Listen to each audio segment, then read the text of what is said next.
आप सभी छात्रों का एक बार फिर से हार्दिक स्वागत है। पिछली क्लास में हम लोग सल्तनत काल को देख चुके थे कि किस प्रकार सल्तनत काल में झारखंड प्रभावित हुआ और रामगढ़ राजवंश और सिंहभूम की दूसरी शाखा दो नए राजवंश का उदय भी हुआ। आज हम लोग मुगल काल के बारे में बात करने वाले हैं।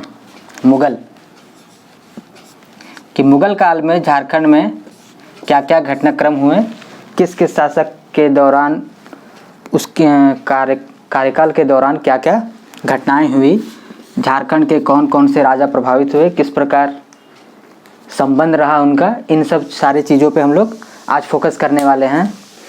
तो झारखंड में मुगल का जो आगमन हुआ ये हम लोग जानते हैं 1526 पानीपत का युद्ध। बाबर ने मुगल राज्य या मुगल बोल सकते हैं मुगल वंश की नींव डाली भारत में। हम लोग सिर्फ ये देख रहे थे कि सारे हम लोग को अगर आप पढ़ते होंगे तो देखते होंगे कि कोई फ़र्क नहीं, चाहे वो सल्तनत कालीन कोई भी हो, तुगलक वंश हो, खिलजी वंश हो, लोधी वंश हो, चाहे ये मुगल हो। बहुत सारे छात्रों के लिए सिर्फ ये हो कि हाँ ये मुस्लिम शासक, लेकिन ऐसा नहीं है। इनमें भी कई बंटवारा थे। ये होते थे कि तुर्क, कोई अफ़गान, तो कोई इधर मुग़ल। इन सब में आपस में ही बहुत ज़्यादा मतलब सत्ता को लेकर के बहुत ज़्यादा इनमें आपस में रंजिशें हुआ करती थी, लड़ाइयाँ हुआ करती थी। और अभी हम लोग इस क्रम में देखेंगे कि जिस प्रकार ये नागवंश के यहाँ पे जो शासक हुए हैं उन्होंने मतलब जितना लड़ाई आपको देखने को मुग़ल सत्ता को परेशान करने में बोल सकते हैं, जितना योगदान इन लोगों का चेरो वंश और नागवंश का नहीं रहा, उससे ज़्यादा अफ़गानों का रहा। क्योंकि मुग़ल अफ़गानों को ही प्रतिस्थापित करके भारत में सत्ता स्थापित किए थे। तो ऑब्वियस है जैसे कि ये लोधी वंश, लास्ट जो लोधी वंश था ये थे अफ़गान। तो अफ़गान को अगर ये आपदस्थ कर दिए तो जो अफ़गान अगर शासन कर रहा था, मान लीजिए पिछले लगभग इधर 50 इधर 75 लगभग 75-76 साल से जो अफ़गान शासन कर रहे थे, तो उनका तो क्षेत्र पे पकड़ काफ़ी हो ही गया होगा। तो जब उनको अपदस्थ कर दिया जाएगा और एक नई शक्ति आ जाएगी तो ये स्वाभाविक है कि उसका विरोध होता ही रहेगा। तो मुग़ल काल के शुरुआती दिनों में ये चलता रहा, काफ़ी दिनों तक चलता रहा। अकबर के समय तक हम लोग देखेंगे, उसके कार्यकाल तक लगभग चलता रहा।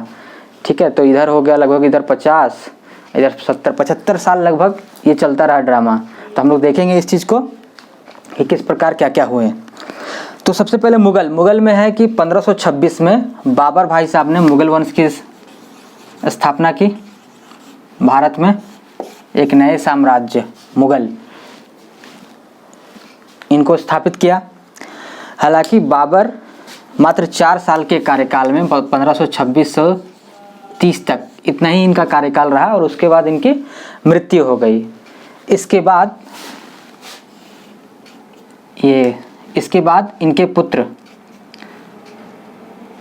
हुमायूं ये गद्दी पर बैठे और इनका 2 बार कार्यकाल रहा। ठीक है, 1530 से 40 और उसके बाद फिर एक बार आएंगे 1555 में, और फिर गद्दी में बैठते के साथ इनके कुछ दिनों में मृत्यु हो जाती है। उसके बाद इनके पुत्र अकबर गद्दी पे बैठते हैं। तो इस प्रकार हम लोग अभी देखते चलेंगे। तो देख लीजिएगा, बाबर का झारखंड में कोई हस्तक्षेप नहीं रहा। इनके कार्यकाल में झारखंड बिल्कुल अछूता रहा, आराम से रहा, शांतिपूर्वक। इसके बाद जब आया हुमायूं, तो हुमायूं ने भी झारखंड को प्रत्यक्ष रूप से कभी प्रभावित नहीं किया। ऐसा हो रहा था कि जब अभी ये जो कुछ देर के पहले बातचीत हो रही थी कि अगर अफ़गान को आपदस्थ कर दिया गया, उनको गद्दी से उतार दिया गया, तो उनके जो वंशज होंगे वो तो स्वाभाविक तौर पे उसे वापस प्राप्त करने की कोशिश करेंगे ही, और करना भी चाहिए। तो वो कोशिश में लगे रहे थे। तो हो क्या रहा था कि पहले भी अब हम लोग पहले क्लास में जो बात हो रहा था हम लोग का कि झारखंड जो क्षेत्र था, इसको जो शत्रु थे पहले भी, जो लुटेरे थे, वो क्या करते थे, जो प्लेन वाला क्षेत्र है, मतलब बिहार है, बंगाल है, यूपी है, इधर से जो आना जाना इधर लगा रहता था, तो उधर से लूट करके झारखंड में घुस जाते थे, ताकि क्या हो कि झारखंड के जंगलों में छिप करके बचा जा सके। तो वही काम क्या हो रहा था, अब क्या हो रहा था कि ये जो शत्रु थे, मुगल के जो शत्रु हुए अफगान, ठीक है, मुगल के शत्रु कौन हुए, अफगान। और अफगान के जो एक सरदार हुए, नाम है उनका शेर खां, शेर खां कह लीजिए या शेर शाह सूरी।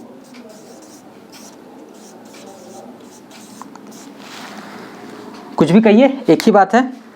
तो ये जो भाई साहब हुए, तो ये लगातार हुमायूं के कार्यकाल में, मतलब 1530 से 1540 के बीच में ये लगातार कोशिश करते रहे हैं कि इनको सत्ता, अपना स्थिति को मजबूत करते रहें। ये दक्षिणी बिहार वाला क्षेत्र में, बंगाल वाला क्षेत्र में, कभी बंगाल को लूट लेते थे और झारखंड होते हुए घुस के चले जाते थे, अपना रोहतासगढ़ को जीते थे 1538 में, ठीक है। इन्होंने रोहतास विजय किया था 1538 में। और उसी लमसम में झारखंड से संबंधित एक कहानी है, इसको हम लोग देखेंगे अभी।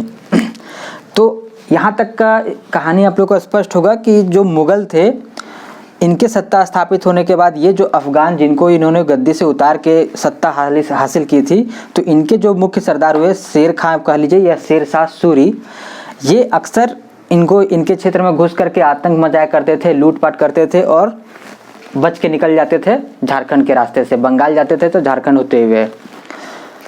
तो यही हुमायूं भाई साहब एक बार इसी तरह शेर खां के पीछा करते हुए कहा जाता है कि वो भी एक बार भाई दिल्ली के भाई सत्ता संभाले हुए हैं, पूरे देश के सम्राट हैं। अब अगर कोई इस तरह से उनका लूटपाट करे, जैसे कि मान के चलिए झारखंड है, झारखंड वाले क्षेत्र में कोई अगर घुस करके कोई दूसरा जगह का पुलिस आके करके करे, या फिर पुलिस नहीं तो कोई भी दूसरा व्यक्ति आ जाए, तो वो तो झारखंड पुलिस के लिए या झारखंड की सत्ता के लिए वो तो शर्म की बात होगी ना।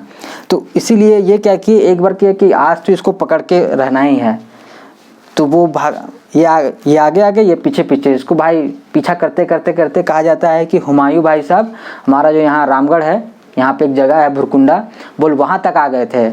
इतिहास में ये जो रामगढ़ वाला क्षेत्र है मुगल काल में, इसको कई बार आपको रामपुर नाम से भी इससे इंडिकेट किया जाएगा, कि संबोधित किया जाएगा कि रामपुर, तो रामपुर वाला क्षेत्र यही रामगढ़। तो इसमें यहाँ है कि हुमायूं ने एक बार इसका पीछा करते हुए झारखंड के भुरकुंडा तक, यही लगभग 38 का समय ही था, ठीक है, भुरकुंडा तक प्रवेश कर गया था, ठीक है।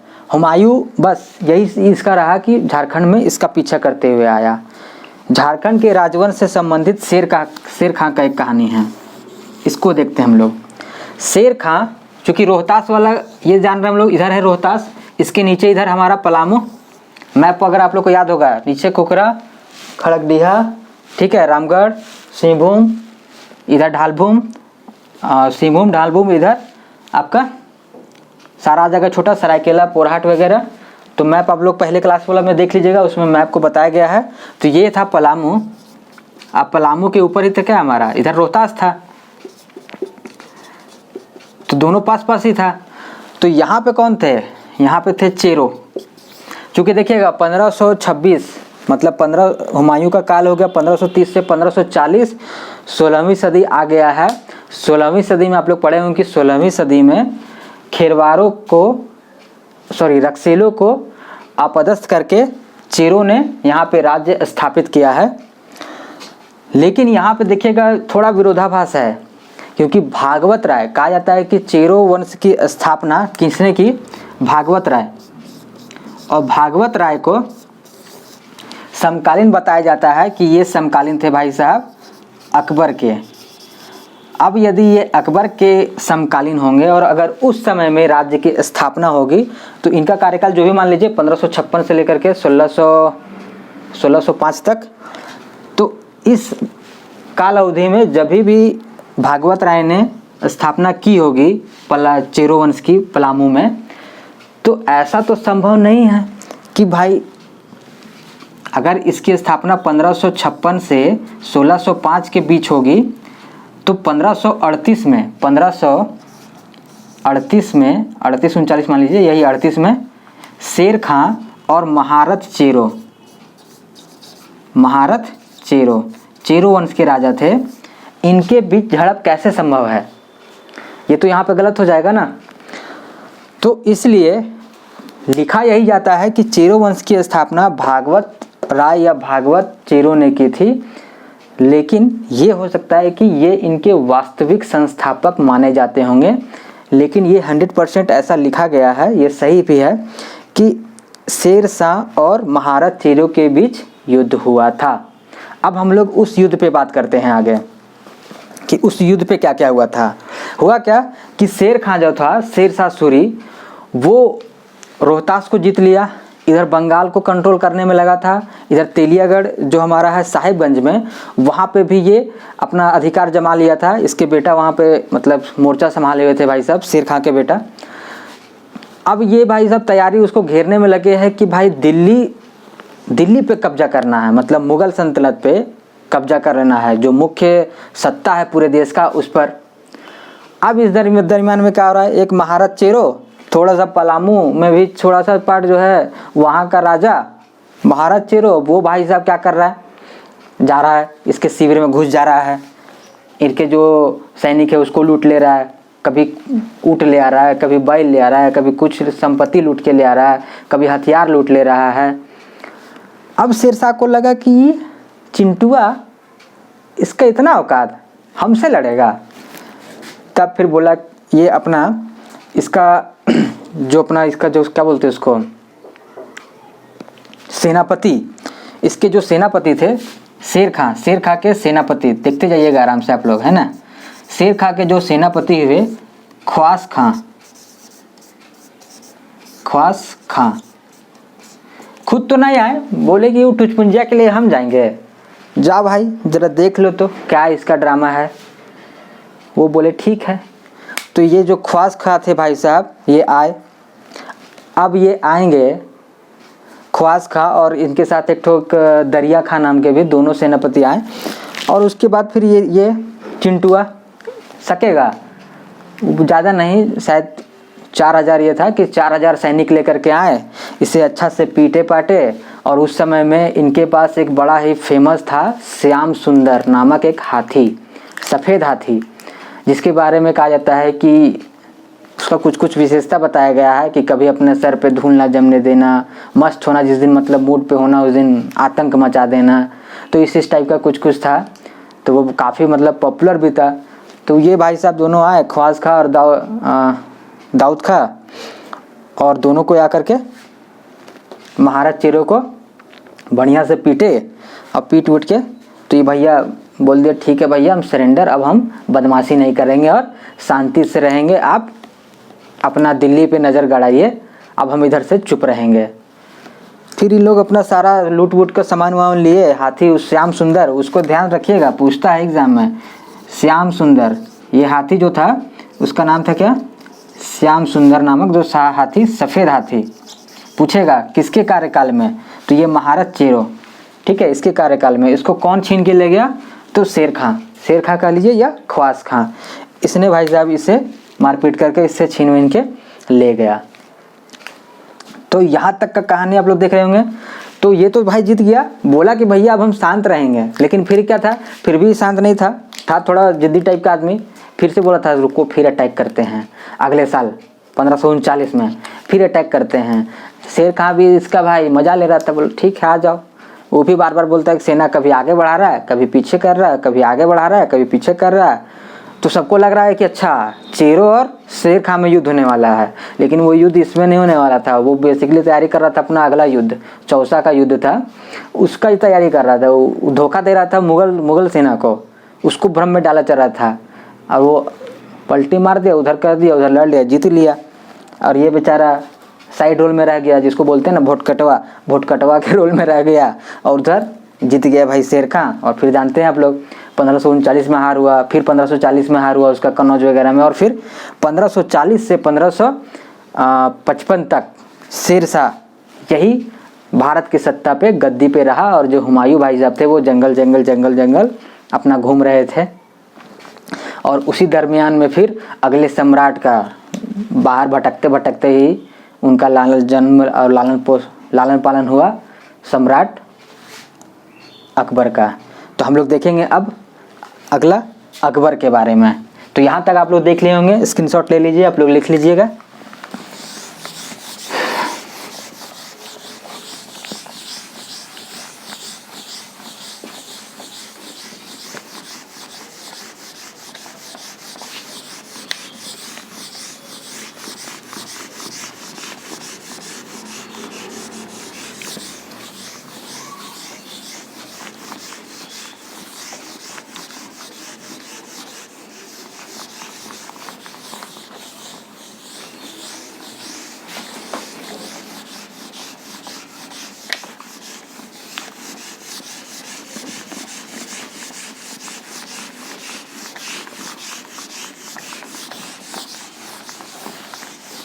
इसके बाद हम लोग देखिए आगे आते हैं हम लोग अकबर के समय।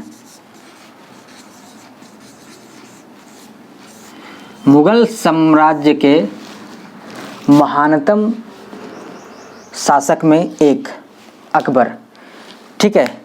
ये बहुत ही प्रतापी शासक हुए मुगल वंश के। इन्होंने अपने राज्य को काफ़ी विस्तार भी दिया और बहुत हद तक कहा जाता है कि इनकी नीतियाँ भी थी, वो उसको बोलते हैं क्या, सौहार्दपूर्ण वाला, मतलब भाईचारा वाला, उस टाइप वाला, ज़्यादा कट्टर वाला नहीं था। तो ये इसलिए इनको महानतम शासकों में गिना जाता है अकबर। अब अकबर के बारे में देखते हैं कि अकबर 1555 में, यहाँ देखिएगा 1555 में शेर शाह सूरी को हरा दिया गया, हुमायूं वापस गद्दी पे, और उसके बाद तत्काल तुरंत उनकी मृत्यु। और 1556 में भाई साहब अकबर बैठ जाते हैं गद्दी पे। तो अब क्या होगा, अफगान को फिर से गद्दी से उतार दिया गया। तो अब ये अफगान चुप रहेंगे या फिर से अपना आतंक मचाना, या फिर कह सकते हैं कि अपना कोशिश करना कि फिर से हम लोग गद्दी पे वापस बैठ सके, वो तो कोशिश करेगा ही करेगा। तो अकबर के काल में भी 1556 से लेकर के 1575 तक, 75-76 तक ये ड्रामा चलता ही रहा कि अफ़गान जो थे वो परेशान कर रहे थे। उसमें से उनका नाम था काची, हाजी मलिक, हाजी गाजी बंधु, ठीक है, एक थे कर्रानी, इस टाइप के कुछ थे अफ़गान सरदार जो कि इसको अकबर को लगातार परेशान किए हुए थे। वो भी इसी तरह लूट लेते, कभी अटैक कर देते और भाग के घुस जाते कहाँ, झारखंड, फिर लूट लेते, फिर अटैक कर लेते, फिर आकर के फिर घुस जाते कहाँ, झारखंड। तो अब क्या हुआ, अकबर ने शुरुआती दिनों में तो आप लोग जानते हो कि बहुत ही कम उम्र में ये गद्दी पर बैठ गए भाई साहब अकबर। तो शुरुआत दिनों में ये थोड़ा सा शांत रहे, बाद में देखे होंगे आप लोग, काफ़ी फिल्म वगैरह भी मतलब बन चुका है, तो आप लोग देखे होंगे तो जानते भी होंगे कि उसके कुछ अपने शासन के कुछ दिनों के बाद फिर ये स्वतंत्र रूप से शासन करने लगे, मतलब अपना फैसला खुद से लेने लगे। तब फिर इन्होंने 1575 में ये जो थे ना दो भाई हाजी और गाजी बंधु और करानी वगैरह, ये सबका इन लोगों को बोले कि भाई इनको तो अब साफ कर ही देना है। तो 1575 में ये बोले अब जहाँ तक झारखंड में ये लोग घुसेगा, ये लोग घुसते जाओ, इन लोग को छोड़ना नहीं है। तो फिर क्या, अकबर के जो सैनिक थे वो घुसते चले गए। लास्ट में यहाँ पर रामपुर, अभी जहाँ पे बात हो रहा था ना कि रामपुर का बात आएगा, तो रामपुर का मतलब वर्तमान का रामगढ़, ठीक है। यहाँ पर आकर के ये लोग जो अफ़गान थे, हाजी और गाजी बंधु वगैरह, करानी वगैरह, तो ये सब आकर के यहाँ पर ही छुप गए। लेकिन उन लोग भी पीछा करते करते आ ही गया। फिर रामपुर में युद्ध हुआ और उसको मार दिया गया। जब मार पीट के इसको समाप्त कर दिया गया, तब जाकर के अफ़गान का जो होता है कि नियंत्रित इन लोग पे स्थापित किया गया। उसके बाद अफ़गान शांत हो गए। जो बहुत बचे होंगे वो उन्होंने शांतिपूर्वक अकबर मतलब मुग़ल सत्ता को स्वीकार कर लिया। अब यहाँ के बाद फिर अकबर को ज़रा शांति मिला कि अब हम अपना राज्य विस्तार करते हैं। नो डाउट अकबर भी था, वो भी बहुत महत्वाकांक्षी राजा था, मतलब साम्राज्य विस्तार का बड़ा ही जुनूनी। तो उसी दरमियान में जब यहाँ पे 1500 सोचिए 75 में यहाँ पर आए झारखंड से, 75-76 में इनका सैनिक घुस करके रामगढ़ से लौट करके गया, लेकिन उस समय तक कोई राजा को, जैसे नागवंशी शासक हुआ या फिर कोई चेरो शासक हुआ, सिंहभूम वाला हुआ, कोई राजा को कुछ परेशान नहीं किया गया। वो लोग आया, अपना दुश्मन को मारा पीटा और निकल लिया। उसके बाद जब गया तो फिर उसके बाद कहा जाता है कि अकबर को पता चला होगा, एक तो पहला यहाँ पर कची कि यहाँ पर साम्राज्य विस्तार करेगा। दूसरा क्या होगा, यहाँ के कहा जाता है कि यहाँ का उन्नति बोल सकते हैं, मतलब हीरा वगैरह को देख करके, कि यहाँ के हीरा वगैरह को देख करके वो आकर्षित हुआ होगा कि यहाँ पर हमला किया जाए और उन हीरो पे अपना अधिकार जमाया जाए। क्योंकि वो राज क्षेत्र मेरा होगा तो ऑब्वियस है कि वो मेरे पास आएगा, तो राज्य की संपत्ति बढ़ेगी, इसका मतलब कि हम मजबूत होंगे। तो इस तरह से वो उसने यहाँ पर अटैक का प्लान बनाया और तब जा कर के 1585 में अपने शासन के 30वें वर्ष, ये बोलता है, कई बार पूछता भी है कि अपने शासन के कितनावें वर्ष में अकबर ने झारखंड में हमला किया या फिर विस्तार की नीति यहाँ पर अपनाई।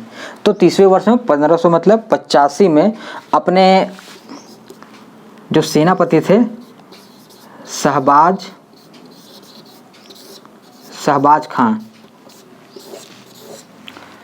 तो शहबाज खां को भाई साहब को यहाँ पर भेज दिए ये झारखंड। बोले जाओ तो जी जरा झारखंड में देखो तो कोकरा मतलब ये झारखंड को, चूँकि हमारा राजधानी उस समय क्या था, खुखरा था ना, तो खुखरा को कोकरा के नाम से ही, और अधिकांश मुगल काल में या तो झारखंड बोला गया है नहीं तो कोकरा बोला गया है झारखंड को। ठीक है, बोले तो जाओ जी जरा कोकरा को जरा देखो, बोलो कि हम लोग से मिल जाएगा। तो क्या होगा, अगर वो यहाँ पर आएगा तो कोई भी राजा होगा, चाहे वो छोटा हो या बड़ा हो, अपना तो आत्मसम्मान सभी का है, गरिमा है, तो क्या होगा, शांति से मानेगा, शांति से नहीं मानेगा। तब फिर जब ये फौज लेकर के आ रहे थे शहबाज खां, तब फिर ये यहाँ पे उस समय के जो नागवंशी शासक हुए, नागवंशी शासक वो मधुकर्ण शाह हुए थे। ठीक है, ऐसा कहा जाता है कि शाह की उपाधि बाद में लोग, मतलब इसको क्या हुआ था, पकड़ के ले गए थे।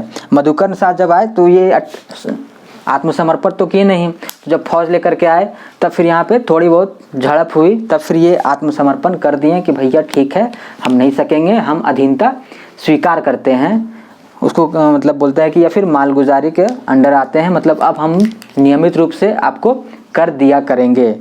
लेकिन शहबाज खां उतना से नहीं माने और इसको पकड़ के ले गए कहाँ, अकबर के दरबार में।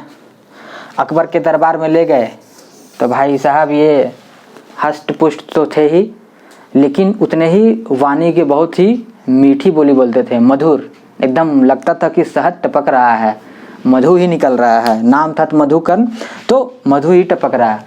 तो अकबर देखे कि भाई साहब है तो बड़ा बलशाली, लेकिन उसके बाद भी बहुत मतलब विनम्रता से बात कर रहा है। एक होता है ना कि भाई हार भी गया है फिर भी तने हुए हैं, तो उस टाइप का नहीं, भाई हार गए तो एक्सेप्ट कर रहे हैं भाई। तो फिर यहाँ पर इसको छोड़ दिए, बोले कि अच्छा चलो, अच्छा आदमी है, इसको शासन करने दो वहाँ, लेकिन वहाँ पे कर देते रहना। और जब भी कभी सेना में, मतलब हम लोग कहीं पर अगर अभियान करें, सैन्य अभियान, तो आप हमारा साथ देंगे।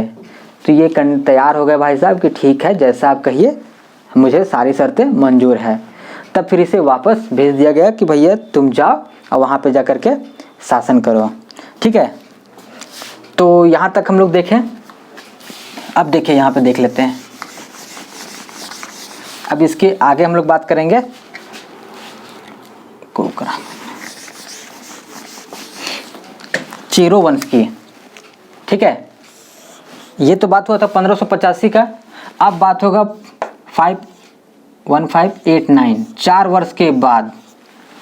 ठीक है, 4 वर्ष के बाद अकबर भाई साहब भेजे मान सिंह।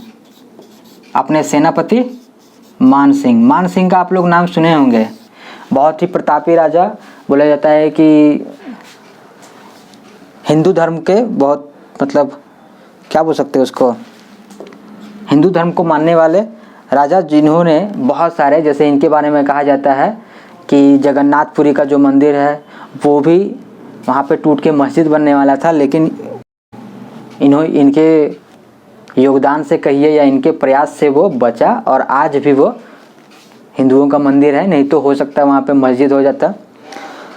और भी कहा जाता है कि बनारस में घाट बनवाया, पटना में घाट बनवाया, तो इस टाइप का। झारखंड में भी इन्होंने बहुत सारे काम कराए हैं, अभी इनमें भी बात होगा डिटेल से। अभी पहले चेरों पे बात कर लेते हैं। तो 1589 इस साल में, ईस्वी में, अकबर ने मान सिंह को अपने सेनापति के तौर पर झारखंड भेजा। अब बोला जाइए भाई जरा चेरों को देख कर के आइए, चेरों का क्या हालचाल है, कि जरा उसे भी अधीनस्था स्वीकार करने बोलिए। तो ये बोले ठीक है देख लेते हैं। तो ये भाई साहब आए, तो उस समय यहाँ पर राज कर रहे थे भागवत राय कह लीजिए या भागवत चेरो कह लीजिए। कहीं कहीं आपको इसी का नाम रणपत चेरो ही कहा जाता था, इनको रणपत चेरो, ठीक है।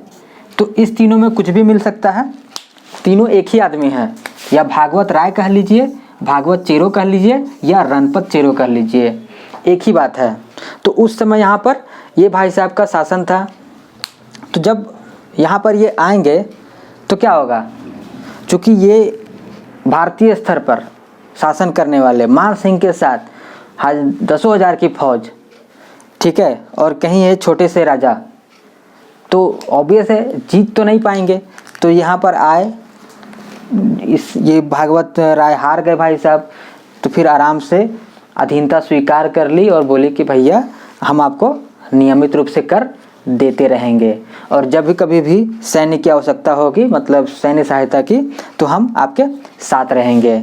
और उसके बाद फिर ये लोग रहे भी, आगे आएगा और कहानी, तो फिर बात करते हैं। एक और जगह की बात करते हैं अभी। अकबर के ही काल में 1592 इस समय में, यहाँ तो हो गया हमारा चेरो वंश, यहाँ पे बात हो गया था हमारा नागवंशी। एक और राज्य की बात अभी बच गई थी, वो है सिंहभूम की सिंह वंश, ठीक है। तो सिंह वंश पे अधिकार इन्होंने मतलब उस ओर प्रयास किया 1592 में, 1592। इस समय में क्या हुआ कि मान सिंह, यही थे मान सिंह, इनको भेजा गया कि भाई आप जाइए उड़ीसा।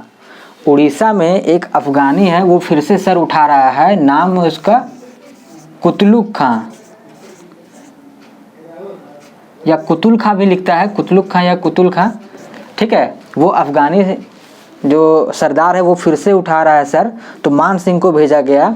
तो जब मान सिंह जाने लगे तो सिंहभूम होकर के ही गुजरे, तो सिंहभूम होकर के गुजरेंगे तो वहाँ के राजा को क्या करेंगे, सोचेंगे ना कि भाई चलो इसको भी मिला ही लेते हैं, और ये महत्वपूर्ण राज्य है, इधर से डायरेक्ट घुस जाएंगे हम लोग दक्षिण की ओर, नहीं तो फिर उल्टा उधर से घूमते घूमते जाना पड़ता है, और इधर से नज़दीक भी पड़ेगा। ये महत्वपूर्ण राज्य था, बंगाल और इधर दक्षिण को जोड़ने वाला। तो उधर से जब गुजर रहे थे तो उस समय सिंहभूम के अकबर के समकालीन में लक्ष्मी नारायण थे, भाई साहब नरपत सिंह थे, एक आपका कामेश्वर सिंह थे, और एक इस समय जो मान सिंह जब आए उस समय वहाँ पर थे रंजीत सिंह। तो ये भी भाई साहब बोले कि ठीक है भैया, आप लोग का सेना इतना बड़ा, हम लोग छोटा राजा, आप लोग से सकेंगे थोड़े, चलिए भैया आपकी अधीनता स्वीकार करते हैं। और साथ साथ में ये जो 1592 में ये जो मान सिंह जा रहे थे कहाँ, उड़ीसा अभियान के लिए जा रहे थे, और तो इसी में क्या हुए, ये मधुकर्ण शाह, इधर भागवत राय, सभी को क्या हुए, इधर रंजीत सिंह, ये तो इसके अंगरक्षक मान सिंह के अंगरक्षक दल इसमें शामिल हो गए, ये लोग इनके सेना में शामिल हो गए, ठीक है। एक कश्मीरी था, क्या नाम था उसका, कुछ उक्त नाम था, कश्मीरी जो सेनापति थे उसकी सेना में ये लोग शामिल हो गए और सभी जाकर के उड़ीसा पर अभियान किए। तो इस प्रकार से अकबर में इतना कार्य हुआ। साथ में मान सिंह जब यहाँ पर रहे तो मान सिंह के बारे में कहा जाता है कि जब मान सिंह अपना किला बनवा रहे थे रोहतास में तो काफ़ी दिनों तक ये इधर ही गुजारे हैं।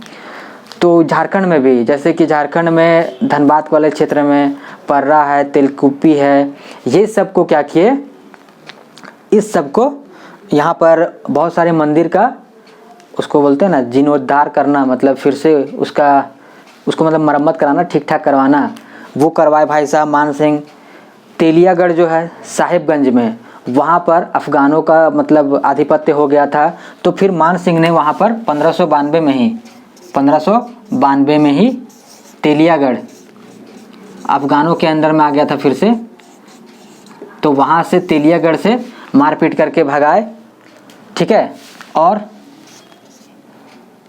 बंगाल की राजधानी राजमहल को बना दी कि बंगाल का जो राजधानी होगा हमारा वो कौन सा होगा, राजमहल वाला क्षेत्र। तो ये सब कुछ महत्वपूर्ण काम और भी उन्होंने किया। तो इतना सारा काम, ये सब सारा काम अकबर के काल में हुआ। हम लोग देख रहे हैं किस प्रकार से कि ये 3 शासक, देख लीजिए एक बार फिर से, एक बार क्विक रिवीजन के तौर पर हो जाएगा, आप लोग शॉर्टकट में देख लीजिए फटाक से। अकबर के शासनकाल में मतलब 1556 से 1605 इस समय अवधि में इन्होंने 3 राजवंशों पर अपना प्रयास या मतलब क्या बोल सकते हो उसको, आधिपत्य स्वीकार करवाने की कोशिश की। सबसे पहले 1585 में नागवंशी मधुकर शाह पे अपने सेनापति शाहबाज खां को भेजा, जिन्होंने इन्हें परास्त करके अकबर के समक्ष पेश किया, जहां पर इनके विनीत स्वभाव करके देख के, मतलब सरल स्वभाव को देख करके इन्हें वापस छोड़ दिया गया और राज्य करने दिया गया। शर्त ये रखा गया कि आप हमेशा कर देते रहेंगे लगातार, और जब भी हमें सैन्य की आवश्यकता होगी आप हमारा सहयोग करेंगे। फिर दूसरा 4 साल के बाद 1589 इस समय में चेरो वंश पे मान सिंह के नेतृत्व पे हमला किया गया, और उस समय वहाँ पे भागवत राय थे, या फिर उन्हीं को रणपत राय कह लीजिए, रणपत चेरो कह लीजिए, कुछ भी एक ही बात है। तो उन्होंने वहाँ पर जाकर के उसको आधिपत्य अपना स्वीकार करवाया।